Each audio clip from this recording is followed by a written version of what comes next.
Good wife Jio Hotstar ಅಲ್ಲಿ ಕನ್ನಡದಲ್ಲೂ ಕೂಡ ಸ್ಟ್ರೀಮಿಂಗ್ ಆಗ್ತಿರುವಂತ ಈ court room drama web series ನ ನೋಡಿದ್ಮೇಲೆ ನನ್ನ ಒಪಿನಿಯನ್ ಹೇಳೋದಾದ್ರೆ ನಾಟ್ ಗುಡ್ ಅಂತ ಹೇಳ್ತೀನಿ. ಈ ಗುಡ್ ವೈಫ್ ವೆಬ್ ಸೀರೀಸ್ ಇದೇ ಹೆಸರಿನ ಅಮೆರಿಕನ್ ವೆಬ್ ಸೀರೀಸ್ ನ ರೀಮೇಕ್ ಆಗಿರುತ್ತೆ. ರೀಮೇಕ್ ಮಾಡಿದ್ರು ಯಾವ್ದಾದ್ರು ಒಳ್ಳೆ ಕಂಟೆಂಟ್ ಇರುವಂತ ವೆಬ್ ಸೀರೀಸ್ ನ ರೀಮೇಕ್ ಮಾಡಬಹುದಾಗಿತ್ತು. ಈ ವೆಬ್ ಸೀರೀಸ್ ಅಲ್ಲಿ ಕೋರ್ಟ್ ರೂಮ್ ಡ್ರಾಮಾ ಜೊತೆಗೆ ಆಸ್ಪತ್ರೆಗಳಲ್ಲಿ ನಡೆಯುವಂತ ಅಕ್ರಮಗಳು, ಫ್ಯಾಮಿಲಿ ಡ್ರಾಮಾ ಹಾಗೂ ಇತ್ತೀಚಿನ ವೆಬ್ ಸೀರೀಸ್ ಗಳಲ್ಲಿ ನಾವು ಕಾಮನ್ ಆಗಿ ನೋಡ್ತಿರುವಂತ ಹೀರೋಯಿನ್ ಗೆ ಮದುವೆಯಾಗಿ ಗಂಡ ಮಕ್ಕಳಿದ್ರು ಕೂಡ ಅವಳನ್ನ ಮತ್ತೆ ಹುಡುಕೊಂಡು ಬರುವಂತ ಹಳೆ ಲವರ್, ಈ ರೀತಿ ಇನ್ನೂ ಹಲವು ಎಲಿಮೆಂಟ್ಸ್ ಅನ್ನ ಈ ವೆಬ್ ಸೀರೀಸ್ ಅಲ್ಲಿ ನಾವು ನೋಡಬಹುದು.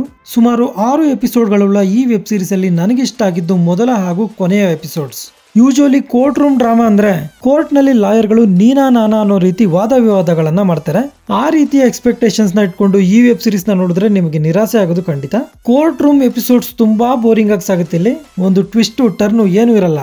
ಇನ್ನು ಪ್ಲಾಟ್ ವಿಷಯಕ್ಕೆ ಬರೋದಾದ್ರೆ ಅಡಿಷನಲ್ ಅಡ್ವೊಕೇಟ್ ಜನರಲ್ ಗುಣಶೀಲನ್ ಅವರು ಒಂದು ಸೆಕ್ಸ್ ಸ್ಕ್ಯಾಂಡಲ್ ಅಲ್ಲಿ ಸಿಕ್ಕಾಕೊಂಡು ಜೈಲು ಸೇರ್ತಾರೆ. ನಂತರ ಇವರ ಫ್ಯಾಮಿಲಿ ಹೇಗೆ ಸಫರ್ ಆಗ್ತಾರೆ ಹಾಗೂ ಜೈಲಿಂದ ಹೊರಗಡೆ ಬರ್ತಾರಾ ಇಲ್ವಾ ಅನ್ನೋದೇ ಈ ವೆಬ್ ಸೀರೀಸ್ ನ ಸ್ಟೋರಿ. ಯೂಶುವಲಿ ಯಾರಾದ್ರೂ ಈ ತರದ ಸ್ಕ್ಯಾಂಡಲ್ ಗಳಲ್ಲಿ ಸಿಕ್ಕಾಕೊಂಡಾಗ ಅವರ ಫ್ಯಾಮಿಲಿ ಏನೆಲ್ಲ ಸವಾಲುಗಳನ್ನ ಎದುರಿಸಬೇಕಾಗುತ್ತೆ ಅನ್ನೋದನ್ನ ಈ ವೆಬ್ ಸೀರೀಸ್ ಅಲ್ಲಿ ಚೆನ್ನಾಗಿ ತೋರಿಸಿದ್ದಾರೆ.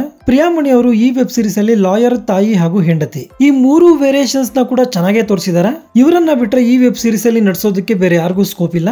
ತಕ್ಕ ಮಟ್ಟಿಗೆ ಸಂಪತ್ ರಾಜ್ ಅವರು ಇಂಪ್ರೆಸ್ ಮಾಡ್ತಾರೆ. ಬಿಜಿಎಂ ಹಾಗೂ ಸಿನಿಮಾಟೋಗ್ರಫಿ ಡೀಸೆಂಟ್ ಆಗಿದೆ. ನ್ಯೂಸ್ ಚಾನೆಲ್ಸ್ ಅಲ್ಲಿ ಸ್ಕ್ಯಾಂಡಲ್ ಕುರಿತಾದ ಒಂದೆರಡು ದೃಶ್ಯಗಳನ್ನ ತೋರಿಸ್ತಾರೆ. ಅದನ್ನ ಹೊರತುಪಡಿಸಿದ್ರೆ ಈ ವೆಬ್ ಸೀರೀಸ್ ನ ಆರಾಮಾಗಿ ಫ್ಯಾಮಿಲಿ ಜೊತೆ ನೋಡಬಹುದು. ನೀವೇನಾದ್ರೂ ಕೋರ್ಟ್ ರೂಮ್ ಜನರ್ ನ ಇಷ್ಟಪಡೋರಾದ್ರೆ ಈ ವೆಬ್ ಸೀರೀಸ್ ನ ಒಂದ್ಸಲ ಟ್ರೈ ಮಾಡಬಹುದು. ಇದಾಗಿರುತ್ತೆ ಗುಡ್ ವೈಫ್ ವೆಬ್ ಸೀರೀಸ್ ನ ಬಗೆಗಿನ ನನ್ನ ಒಂದು ಒಪಿನಿಯನ್. ಈ ವಿಡಿಯೋ ನಿಮ್ಗೆ ಇಷ್ಟ ಆಗಿದ್ರೆ ಒಂದು ಲೈಕ್ ಕೊಟ್ಟು ನನ್ನ ಚಾನೆಲ್ ನ ಸಬ್ಸ್ಕ್ರೈಬ್ ಮಾಡ್ಕೊಳ್ಳಿ. Thank you.